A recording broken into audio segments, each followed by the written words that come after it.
নবীরে দাঁড়াইয়া সালাম দেই, মাথা দিয়া না, প্রেম দিয়া সালাম দেই। তো এইটা দিয়ে, এটার বিশ্লেষণ এটা দিয়ে হবে না।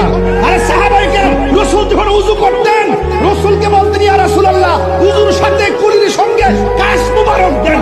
সাহাবারা কাশ মুবারক নিয়ে চেহারায় মালিশ করতেন। কোন কিতাবে আছে এই কথা? নবীর কাশ মুবারক দিতে হবে, কোন কিতাবে নাই, এটা মুহাব্বতে আছে।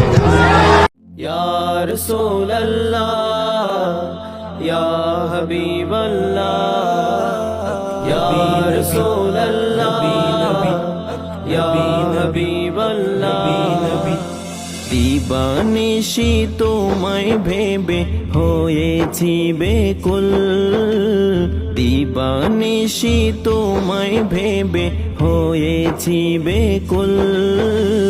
তুমি আমার প্রিয় নবী মুহাম্মদ রাসূল।